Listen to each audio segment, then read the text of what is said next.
Asep duduk di teras rumah sederhana di pinggiran desa Jawa Barat, matanya menatap jauh ke arah hamparan sawah yang mulai gelap diterpa senja.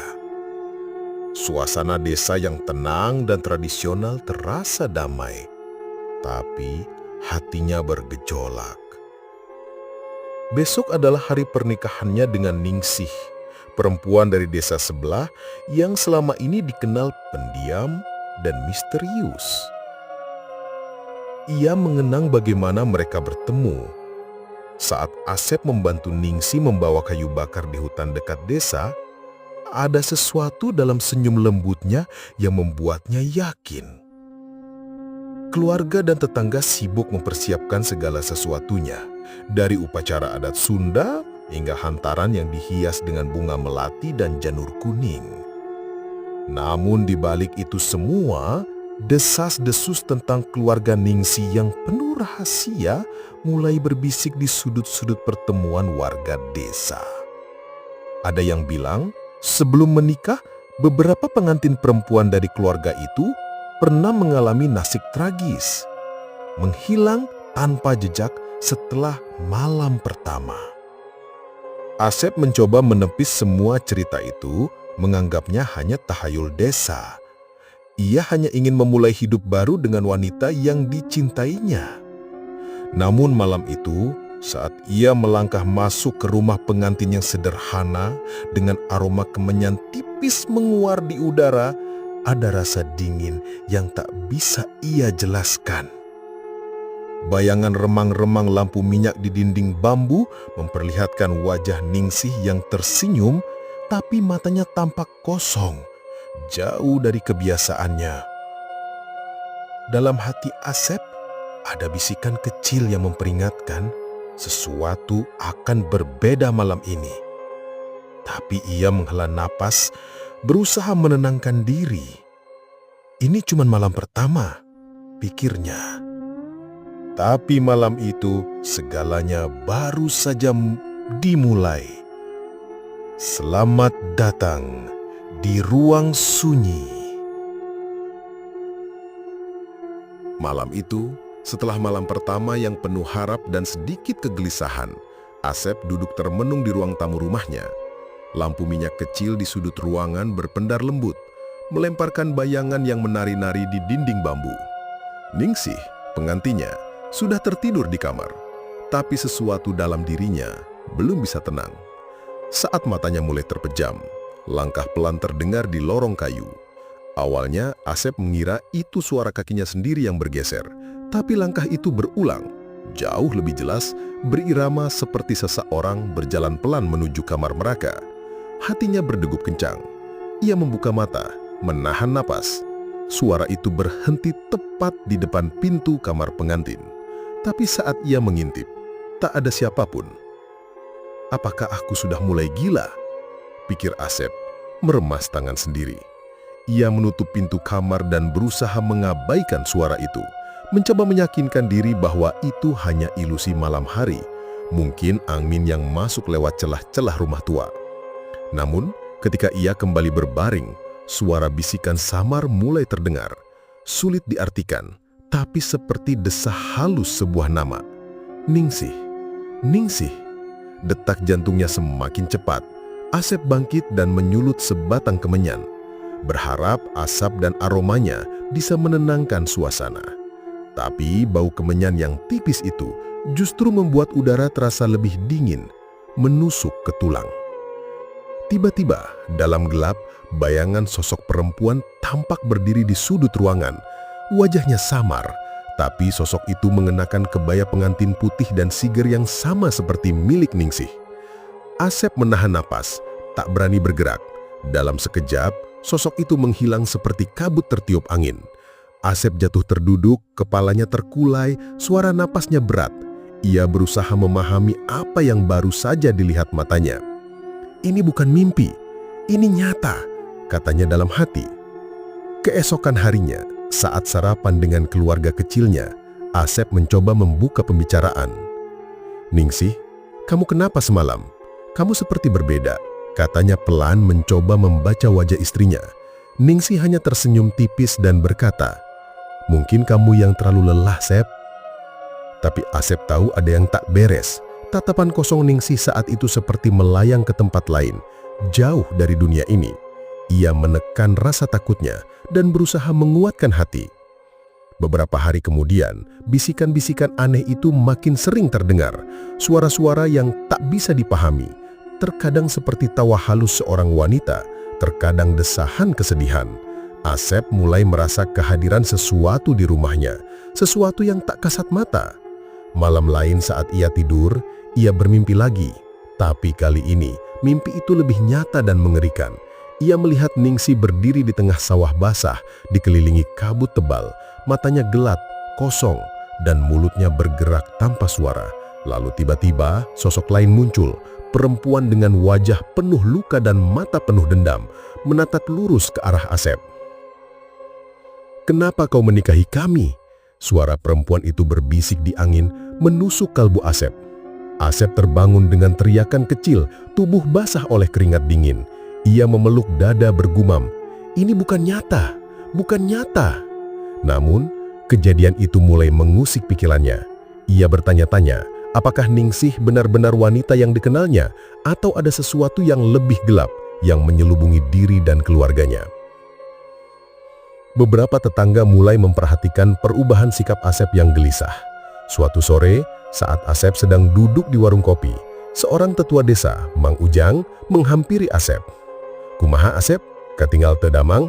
tanya Mang Ujang dengan nada prihatin. Asep menghela napas. "Mang, aya hal anu teu biasa di bumi abdi. Ningsih siga aya nu beda." Mang Ujang menatap lama ke arah Asep. "Kumaha geningna aya carita baheula ngeunaan kulawarga Ningsih, parnikahan anu sababaraha kali kantos rengset tragis, utamina satros wengi kahiji, arwah anu teu tenang ngajaga kulawarga, tapi kadang matak cilaka anu ngadeketan." Asep merasa dingin menjalar ke seluruh tubuhnya. "Kumaha abdi kedah ngalakukeun, Mang?" "Tangtos kudu ati-ati Asep, entong ngantep ieu masalah leutik dedi gede, entong hilap doa sareng jaga diri, urang kedah nyiapkeun awak pikin naon anu bakal datang." Diskusi itu membuat Asep semakin bimbang. Ia sadar bahwa malam pertama yang seharusnya jadi awal kebahagiaan, justru menjadi awal mimpi buruk yang mengintai hidupnya. Konflik batinnya memuncak antara rasa cinta, rasa takut, dan keinginan untuk memahami apa yang sebenarnya terjadi pada Ningsih dan keluarganya. Beberapa hari setelah malam-malam penuh mimpi dan bisikan itu, rumah kecil Asep dan Ningsih mulai terasa semakin asing dan dingin. Udara di dalam rumah seolah menyimpan beban yang tak terlihat, membuat setiap langkah Asep terasa berat dan penuh kehati-hatian. Pagi itu, Asep terbangun oleh suara dentingan benda kecil yang bergeser di lantai kayu. Ia membuka matanya dengan malas, tapi pandangannya langsung tertuju pada gelas kaca yang tergeletak miring, airnya tumpah membasahi tikar anyaman. Asep menelan ludah, mencoba merasionalisasi kejadian itu. "Mungkin aku yang lupa," pikirnya, tapi hatinya mulai waspada. Saat sarapan, Ningsih diam membisu. Wajahnya pucat dan matanya kosong menatap keluar jendela. Asep mencoba membuka pembicaraan, tapi jawabannya selalu singkat dan jauh. Keheningan itu menimbulkan kegelisahan yang semakin dalam. Siang harinya, tetangga datang berkunjung untuk mengucapkan selamat dan memberi beberapa wejangan. Salah satunya adalah Mang Ujang, lelaki tua bijak yang sebelumnya pernah berbicara dengan Asep. Dengan suara rendah dan mata yang tajam, ia memperingatkan, "Asep, kuring kudu ngingetan. Ia imah teh lain imah biasa. Legenda nyebutkeun yen kulawarga Ningsih beus lila katarajang ku hal-hal anu teu kaharti. Panganten anu samemehna, sanggeus wengi kahiji, biasana menang nasib anu matak pisan, entong dianggap enteng." Asep menatap Mang Ujang dengan penuh perhatian. "Naon anu sabenarna kajadi, Mang? Ningsih teh teu siga dirina sorangan. Anjeunna sok ngajauh, kadang siga aya nu nyekel batina." Mang Ujang mengangguk perlahan. Matanya menerawang kejauhan. "Anu namina arwah anu teu tenang, kadang jadi panjaga kulawarga.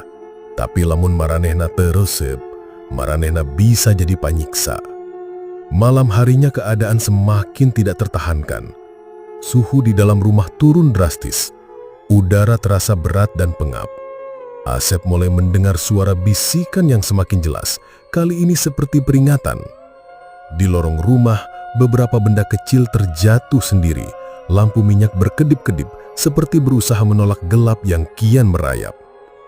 Ningsih yang semula diam tiba-tiba berdiri di tengah ruangan. Wajahnya berubah pucat dan matanya yang kosong kini menyimpan sesuatu yang lain, seperti kegelapan yang tak bisa dijelaskan. Ia menatap Asep dalam keheningan yang menusuk.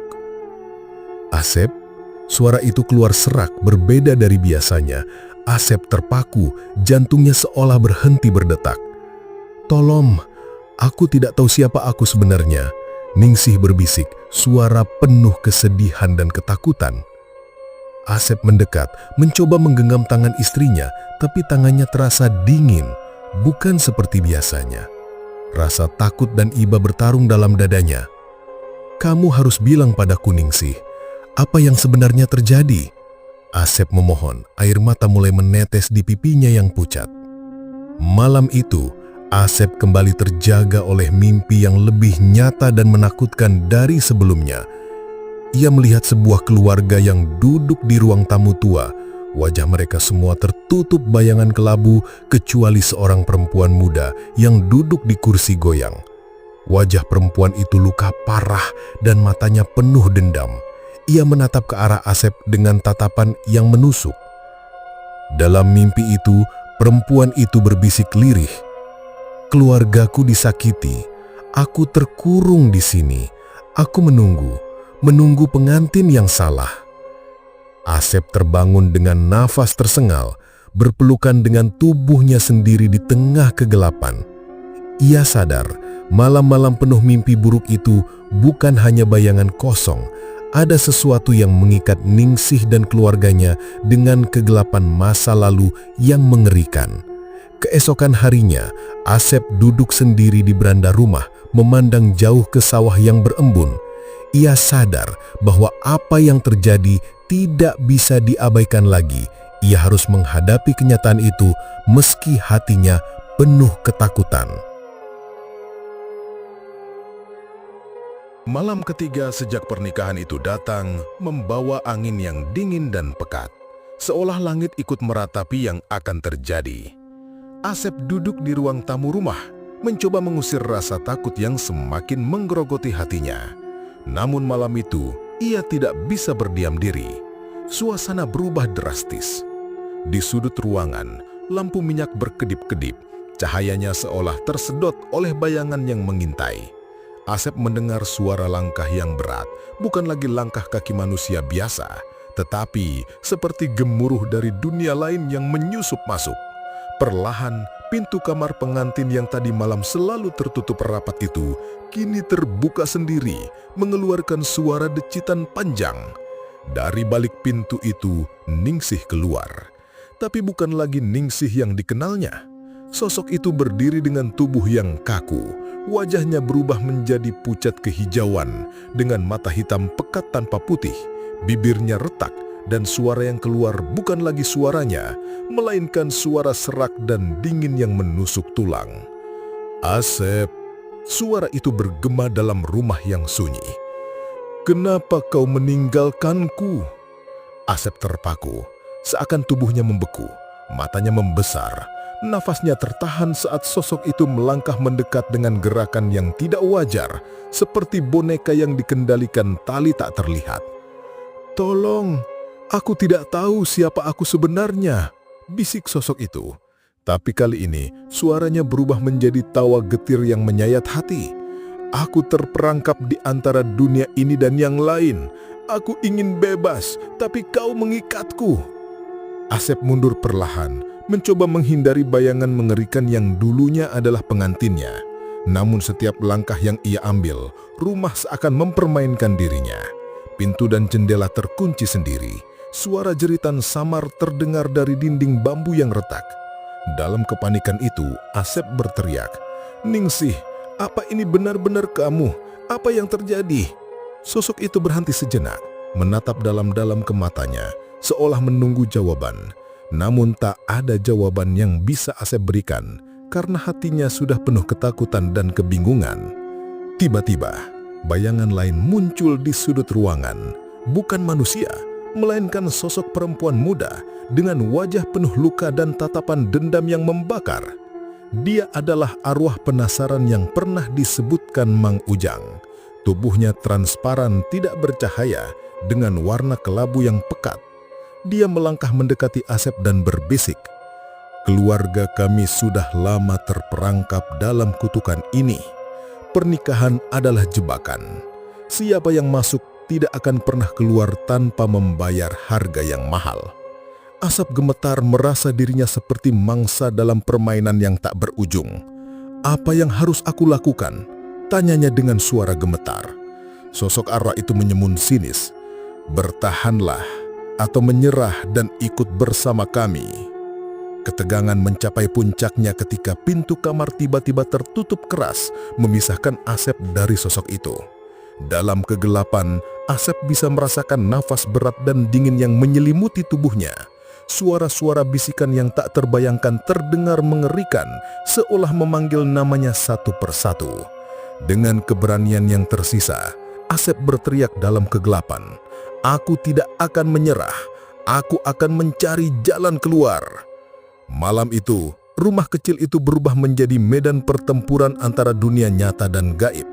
Asep berjuang tidak hanya melawan ketakutannya sendiri, tapi juga kekuatan tak kasat mata yang mencoba menjeratnya dalam dunia yang gelap dan penuh dendam.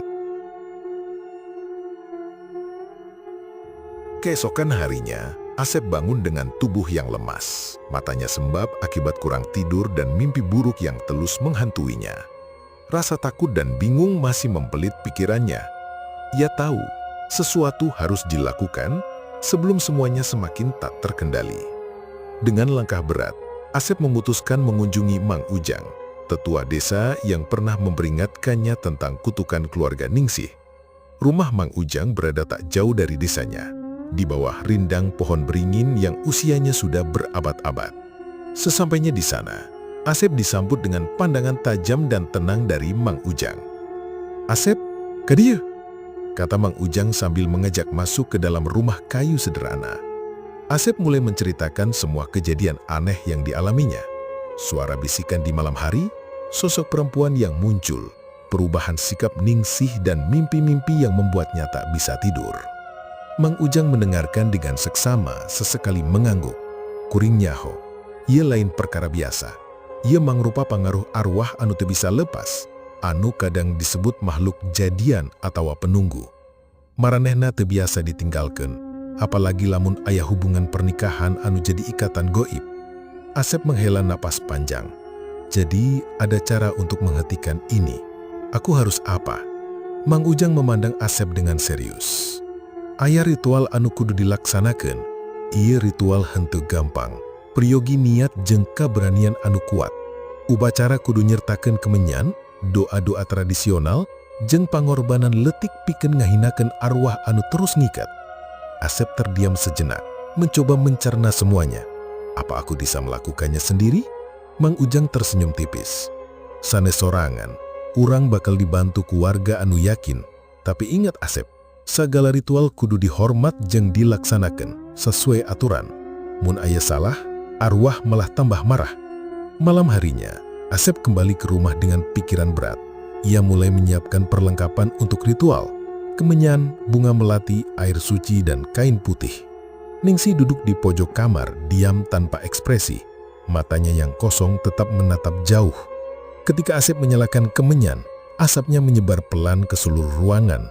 Ia mulai membaca doa-doa yang diajarkan Mang Ujang dengan suara gemetar, berharap bisa menyentuh dan menenangkan jiwa yang tersiksa. Tiba-tiba, suhu di dalam rumah turun drastis. Embusan angin dingin masuk lewat celah-celah rumah. Ningsih merintih pelan, suara yang tidak pernah didengar Asep sebelumnya. Wajahnya yang pucat kini memucat lebih dalam dan tatapan matanya berubah menjadi sangat berbeda. Bukan lagi kosong, tapi penuh kesedihan dan luka. Asep merasakan dada sesak. Ia mengulurkan tangan dan menggenggam tangan istrinya dengan lembut. "Tahan Ningsih, kita akan melewati ini bersama." Saat ritual berlanjut, suara bisikan mulai terdengar di telinganya, campuran doa dan keluhan. Bayangan samar-samar mulai muncul di sudut ruangan, namun bukan sosok mengerikan, melainkan siluet perempuan muda yang tampak sedih, menatap penuh pengharapan. Mang Ujang kemudian muncul di halaman, membawa beberapa warga desa yang juga percaya dan siap membantu. Mereka berkumpul dan mulai memanjatkan doa bersama. Suasana menjadi hening namun penuh harapan. Ketika puncak ritual tiba, Asep merasakan getaran yang aneh dari tubuh Ningsih. Tubuhnya gemetar hebat, namun kemudian terkulai lemah. Matanya kembali kosong, tapi kali ini ada ketenangan yang terpancar dari wajahnya. Malam itu, rumah kecil di desa itu menjadi saksi bisu dari pertarungan antara manusia dan dunia gaib, antara cinta dan kutukan, antara harapan dan kehancuran. Asep tahu perjuangan belum selesai, namun ia bertekad untuk terus berjuang demi menyelamatkan Ningsih dan dirinya sendiri. Malam itu adalah malam yang menentukan. Asep berdiri di tengah ruang tamu yang remang-remang. Sekelilingnya masih menguar aroma kemenyan yang pekat. Ritual semalam memang memberi secercah harapan. Namun bayangan-bayangan kelam tak kunjung hilang dari rumahnya. Ningsih duduk lemah di kursi kayu. Wajahnya tampak lebih hidup dibanding beberapa malam sebelumnya. Tapi matanya masih menyimpan kesedihan yang dalam. Asep menggenggam tangannya erat, berusaha menularkan keberanian. "Tadi malam, aku bermimpi lagi," kata Ningsih pelan, suaranya hampir berbisik. "Ada perempuan itu, dia mengatakan aku harus membayar sesuatu yang belum lunas." Asep mengernyit. "Perempuan itu siapa, Ningsih? Arwah penasaran yang pernah diceritakan Mang Ujang?" Ningsih mengangguk pelan. "Iya, dia bilang ini semua karena kutukan keluarga kami. Pernikahan kami bukan sekedar ikatan biasa, tapi sebuah jalinan dengan dunia lain yang tak bisa dilepaskan begitu saja." Asep merasakan dada sesak. "Apa maksudnya? Apa kita bisa melawan ini?" "Tidak mudah, Sep. Jika kutukan itu benar, mungkin kita harus siap menerima konsekuensi terburuk." Malam semakin larut. Tiba-tiba suara ketukan keras menggema dari luar rumah. Asep menoleh ke arah pintu. Ningsih juga menatap ke arah suara itu, matanya melebar. Suara ketukan itu berulang, semakin cepat dan keras. Asep memberanikan diri membuka pintu. Di depan rumah hanya gelap pekat dan udara dingin menusuk. Tak ada satupun sosok yang terlihat. Namun dari balik kegelapan itu terdengar suara bisikan yang samar berulang-ulang. "Bayar, bayar." Asep merasa darahnya membeku. Ia segera menutup pintu dan mengunci rapat. Ningsih merunduk di pojok, air mata mulai mengalir tanpa henti. "Sep, aku takut," bisiknya. Asep merangkulnya erat. "Aku juga takut, Ningsih. Tapi kita harus tetap kuat. Kita harus cari cara untuk mengakhiri ini." Hari berikutnya, Asep kembali menemui Mang Ujang mencari jawaban lebih pasti. Mang Ujang menatapnya dengan serius. "Kuring bakal nyiapkeun bantuan, Asep. Tapi ingat, ieu teu bisa diburu-buru, ieu kudu lempeng, teu bisa asal-asalan. Arwah anu ngiket bakal ngalawan, sareng bisa nyiksa lamun ngarasa diancam." Malam itu, ritual dilanjutkan dengan bantuan warga desa yang penuh keyakinan. Mereka membaca doa bersama sambil mengelilingi rumah dengan membawa kemenyan dan bunga melati. Suasana tegang dan penuh ketegangan. Tiba-tiba angin kencang menerjang rumah, pintu dan jendela bergoyang hebat, suara jeritan nyaring menggema di seluruh penjuru malam yang sunyi. Asep berdiri di tengah lingkaran doa, berusaha menahan rasa takutnya. Di hadapannya, sosok Ningsih yang berubah menjadi bayangan gelap, berwajah marah dan penuh dendam. "Kenapa kau mencoba melepaskan diri?" Suara itu menggema, menusuk hati. Asep berteriak, "Aku tidak ingin ini terjadi. Aku hanya ingin kamu bebas, Ningsih." Namun sosok itu melayang mendekat dengan gerakan cepat. Suara jeritan berubah menjadi tawa menyeramkan yang menghantui. Dalam momen itu, Ningsih tiba-tiba tersentak, tubuhnya menggeliat dan matanya kembali terbuka dengan cahaya kehidupan yang berbeda. Sebuah tanda bahwa pertarungan belum selesai, tapi ada harapan baru. Hari-hari setelah ritual itu menjadi masa penuh ketidakpastian bagi Asep. Meski bayangan gelap mulai perlahan menghilang dari rumahnya, rasa takut belum sepenuhnya pergi. Ningsih membalik pada dirinya, tapi luka batin yang tertinggal membuatnya berbeda. Ada jarak yang sulit dijembatani, seolah jiwa mereka terpisah oleh dunia yang tak bisa mereka fahami. Asep duduk termenung di teras rumahnya, menatap jauh ke hamparan sawah yang basah oleh embun pagi. Ia sadar, kadang cinta saja tidak cukup untuk melawan kutukan yang sudah mengakar dalam darah dan takdir. Kalau kamu yang menonton cerita ini, pernahkah kamu merasa ada sesuatu yang tak bisa dijelaskan? Pernikahan yang seharusnya membawa kebahagiaan malah berubah menjadi mimpi buruk. Apakah kamu percaya dengan kutukan atau dunia lain yang tak terlihat? Sebuah pertanyaan yang tak mudah dijawab, tapi satu hal yang pasti, kisah Asep dan Ningsih bukan sekedar cerita mistis biasa. Ini adalah pengingat bahwa dalam setiap tradisi dan legenda ada kebenaran yang terkubur di baliknya. Dan kadang, kebenaran itu lebih menyeramkan dari bayangan apapun. Jangan ragu berbagi pengalamanmu di kolom komentar. Siapa tahu, kamu juga pernah merasakan hal yang sama atau punya cerita serupa yang belum terungkap. Ini bukan akhir, tapi perjalanan yang penuh misteri dan ketegangan. Nantikan kisah mencekam berikutnya hanya di Ruang Sunyi.